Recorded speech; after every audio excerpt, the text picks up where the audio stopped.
Ah, my dear friend, sit down, make yourself comfortable, because I have a story to tell you. One that's going to make you laugh, maybe sigh a little, and hopefully, by the end, feel like you've learned a thing or two about keeping our old kidneys happy. At 80 years old, you'd think I've seen it all, right? I've survived decades of questionable haircuts, fashion crimes, and the occasional questionable life decisions. Don't ask. But nothing, absolutely nothing, prepared me for the day my doctor told me, "Paul, your creatinine is higher than it should be."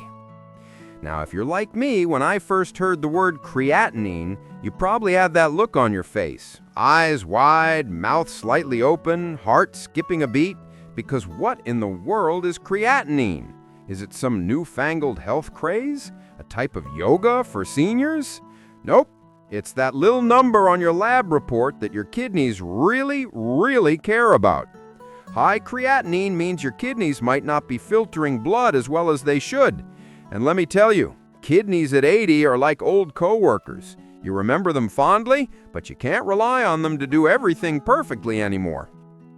I remember sitting in that sterile, overly bright doctor's office, gripping the arms of the chair like it was a life raft. My doctor, a sweet lady with a calm voice, looked at me with a gentle smile and said, "Paul, it's not the end of the world. We can manage it." But inside me, the little old man panicked. I imagined tiny alarms going off inside my body, little red lights flashing. "Danger! Danger! Paul's kidneys are under attack!" But then she mentioned diet. And oh, my friend, diet is my weak spot. I've always loved my cheeseburgers, fries, and desserts, and here she was talking about eating things that sounded like they belonged in a health magazine for 20-year-olds. And that's when I decided, if I'm going to survive this kidney drama, I'm going to do it with humor, curiosity, and yes, fruits. Now don't roll your eyes yet. I'm not talking about bland, boring applesauce or sad celery sticks. I'm talking about real, delicious fruits that actually taste good, can be fun to eat, and, bonus, can help lower creatinine. Over the past year, I've experimented, learned, and sometimes failed spectacularly. And I want to share everything with you. Because if my kidneys could speak, they'd say, "Paul, thank you, finally."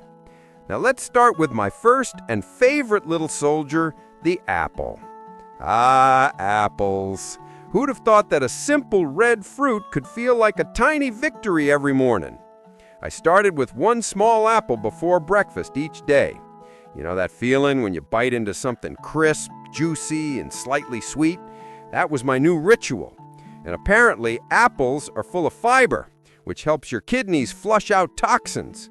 I like to imagine my kidneys throwing a little dance party every time I eat an apple. Of course, some mornings I'd sit there staring at the apple like it might stare back at me and say, "Paul, really? Another day of this?" But then I'd bite in and all was forgiven. Next we have blueberries, those tiny magical balls of goodness. I first tried them in my oatmeal, but soon I was eating them straight from the container, like a greedy child who found a treasure trove. They're packed with antioxidants, which in plain English means they help protect your kidneys from damage. And let me tell you, at 80, I need all the protection I can get.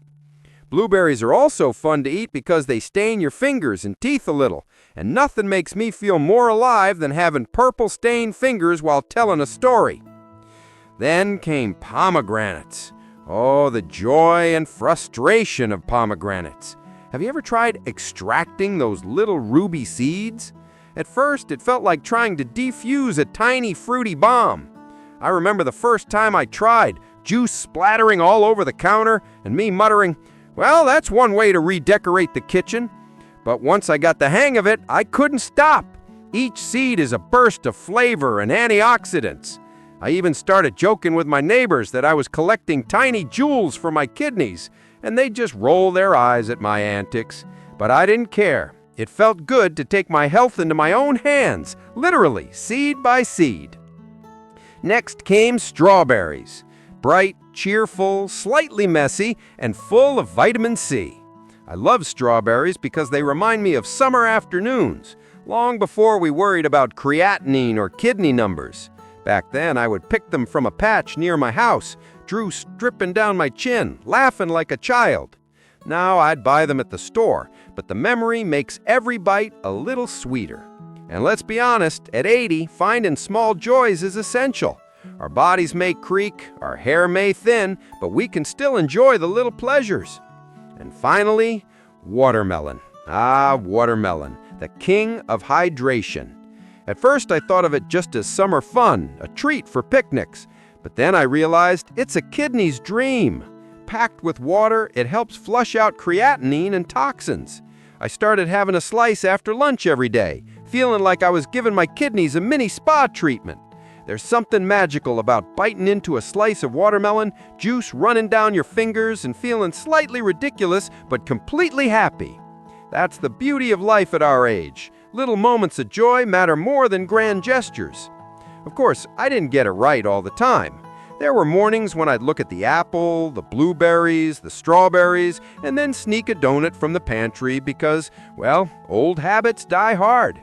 And let me tell you, each time I did, I felt a twinge of guilt. But the point is, we're human, even at 80. And slowly, gradually, those fruits became my allies. They were small daily victories in the war against high creatinine.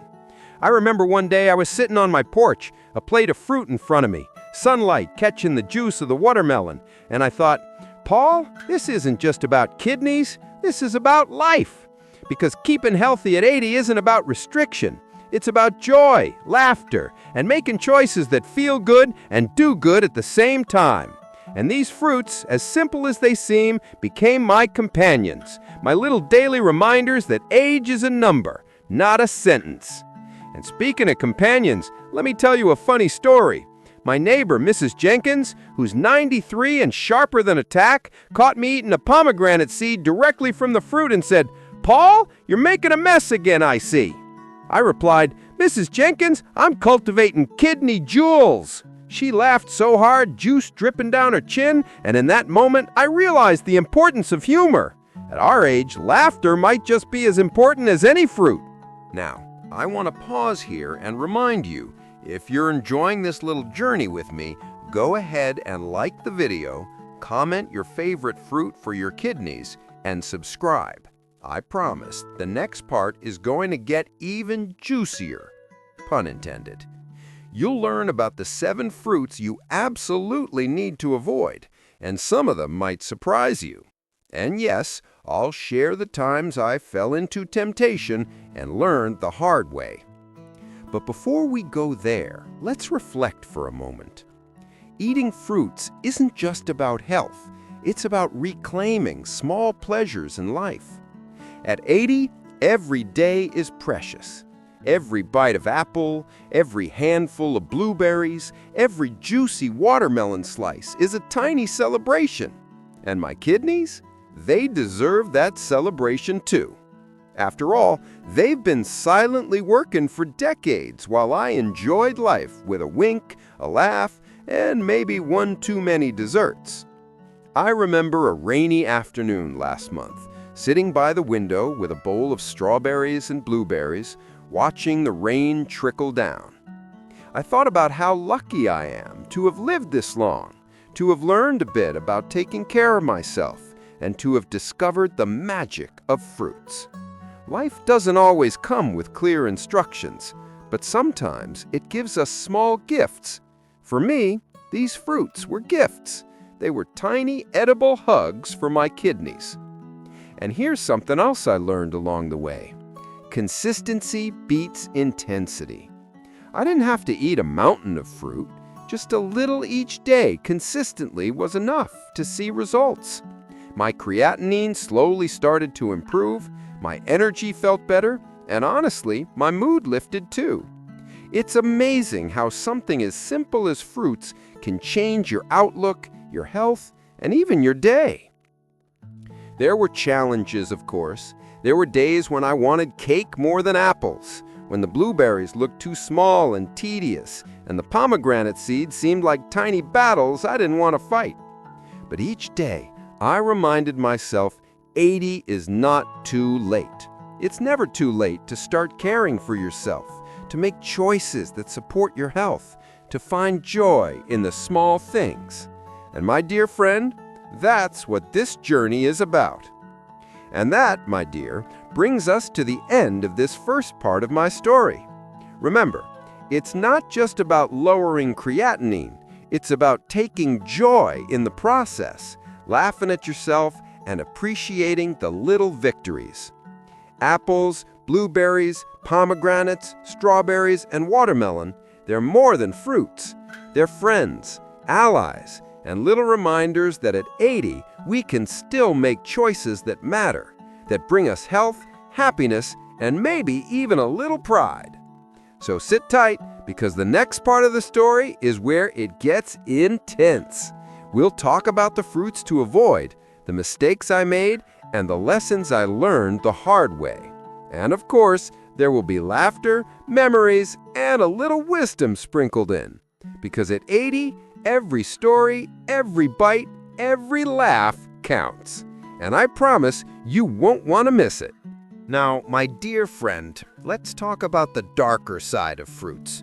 Those sneaky ones that can actually make your creatinine spike if you're not careful.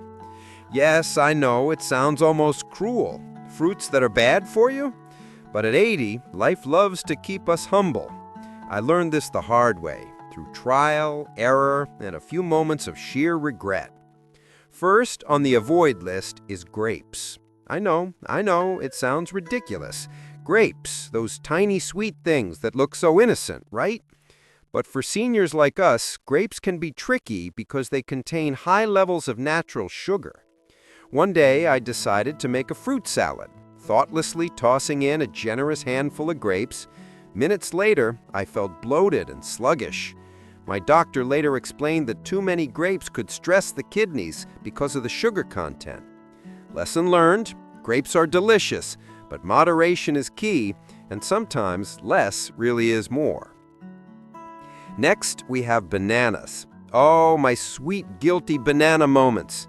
Bananas are full of potassium, which is usually great, but if your kidneys are struggling, too much potassium can be dangerous. I remember peeling a banana while watching my favorite old movie, thinking, this is harmless, yet it added to my creatinine worries. I had to accept that some of my favorite comforts weren't always friends to my kidneys. It's humbling, but that's life at our age. You adjust, you learn, and you laugh at yourself along the way. Then there's avocado. Now don't get me wrong, I love avocado toast as much as the next person. But avocados are high in potassium and can be heavy for older kidneys.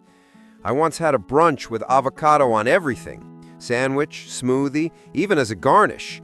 And by evening, I felt a little off. My kidneys weren't happy campers, and it was a subtle but clear warning. Avocados taught me that even healthy foods have limits, especially when your body has aged gracefully, but isn't invincible. Oranges.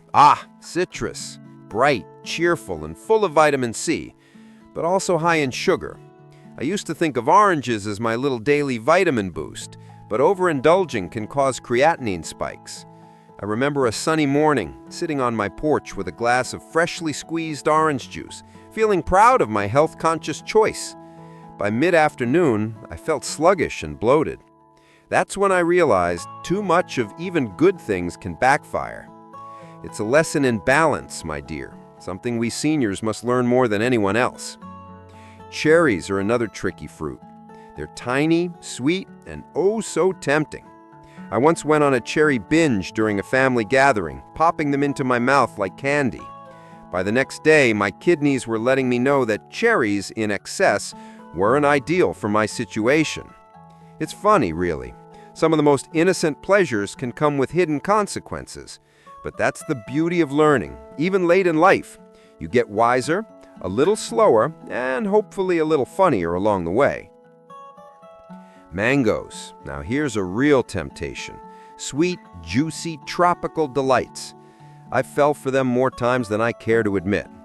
I remember sitting in my kitchen, mango juice dripping down my chin, thinking just one more slice won't hurt. But it did. My creatinine levels nudged upward, and my doctor gently reminded me that mangoes are high in sugar and should be limited. I sighed, cleaned up the sticky mess, and promised myself that next time I'd be stronger. Sometimes we're not, and that's okay. Life's about trying again. Finally, pineapple. Oh, pineapple. I used to love it for its tropical zing and juiciness, but it's also acidic and high in sugar. One day I made a fruit platter for a small gathering, piled high with pineapple chunks, and by the next week I realized my creatinine levels weren't happy with my enthusiasm. It was a bittersweet lesson, literally. I learned that at 80, moderation isn't just advice, it's a survival strategy. Now, I know what you're thinking. Paul, this all sounds like a lot of rules. And yes, my dear, it is. But here's the thing. At our age, knowledge is power. Knowing which fruits to enjoy and which to limit can make a huge difference in how you feel day to day. And I promise you, when you start feeling the benefits, more energy, less bloating, and better kidney numbers, you'll see that the effort is worth it. Let me tell you about my mornings now. I sit by my window, sunlight streaming in, a plate of carefully chosen fruits in front of me.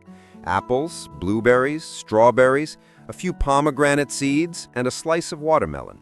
Sometimes I let myself indulge in a controlled portion of an orange or a few cherries, just to remind myself that life is about balance, not deprivation.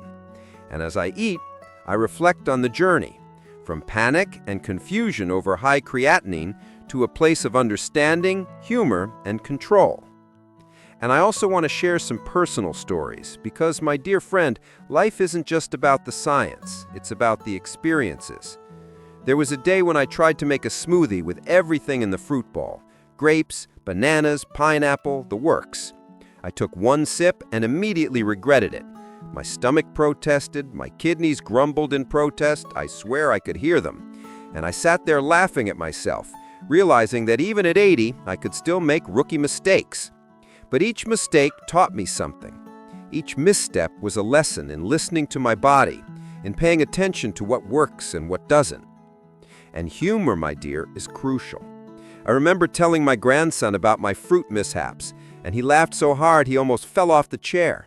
He said, "Grandpa, you're like a fruit scientist." And I thought, yes, maybe I am. A very slow, very stubborn, 80-year-old fruit scientist. But the results matter. My creatinine is lower, my energy is better, and my kidneys are still quietly working for me, like loyal friends who never complain. By the way, if you're following this story, don't forget to like, comment, and subscribe. I want to hear about your fruit adventures, your successes, your mistakes. Share with me your little victories, and I promise we'll laugh together. Because at 80, laughter is as important as any vitamin or fruit. Now let's get a little practical. How do I manage these fruits daily? I've developed a simple routine that keeps me consistent. Morning starts with an apple, crisp, sweet, perfect. Mid-morning, a handful of blueberries or strawberries, sometimes both. Lunch might include watermelon, especially in the summer. Pomegranate seeds are sprinkled throughout the day, maybe in yogurt or just on their own. I've learned to portion fruits carefully, balancing enjoyment with caution. And the results? Better kidney numbers, more energy, and a surprisingly cheerful mood. Of course, life isn't perfect. Some days I indulge in a banana or a mango slice, and that's okay. What matters is the overall pattern, the small daily choices that accumulate over time. My doctor reminded me that perfection isn't required, progress is. And at 80, progress is more than enough. It's victory. I also make sure to drink plenty of water. Hydration is key for kidney health, and fruits alone aren't enough. Water helps flush out toxins, including excess creatinine. I keep a bottle by my chair, sipping throughout the day. It's a simple habit, but at our age, simple habits can be life-changing. Now, let me tell you something important. Mindset. When I first learned about my high creatinine, I panicked. I thought, oh no, my kidneys are failing, my life is over. But over time, I realized that fear gets you nowhere. Humor, curiosity, and a willingness to learn, these are the real tools we seniors need. And fruits, as silly as they seem, became a way to practice all three. Every apple I ate reminded me that I'm still capable. Every blueberry popped into my mouth brought a little joy. Every slice of watermelon made me feel like I was taking care of myself, not just surviving, but thriving. And you know what? I've started sharing this knowledge with my friends. I tell them, at 80, you gotta be smart about fruits. Some of them laugh, some of them roll their eyes, but eventually they try it. And then they call me, laughing, telling me their creatinine improved, their energy is better, their mood lifted. And that, my dear friend, is a joy you can't measure on a lab report. I also learned to embrace mistakes with humor. There was the time I had a forbidden fruit day. Grapes, bananas, mangoes, all in one sitting. By evening, I felt terrible. My granddaughter laughed at me, calling it the fruit fiasco of the century. I laughed too, but I also learned. Each experience, each misstep taught me something valuable about moderation, listening to my body, and finding balance. At 80, life is a delicate mix of wisdom and silliness, seriousness and laughter. Managing high creatinine is part of that mix. The fruits we eat, the habits we adopt, the laughter we share, they all contribute to our health, our happiness, and our sense of purpose. And let me leave you with this. Every bite counts. Every choice matters. Even small, seemingly insignificant actions, like choosing an apple over a donut, or a handful of blueberries over a candy bar, add up. And at 80, those small victories are what make the difference between struggling and thriving, between fearing your body and celebrating it. And trust me, when you do it right, even 80-year-olds can feel like kids again, enjoying the sweetest fruits of life.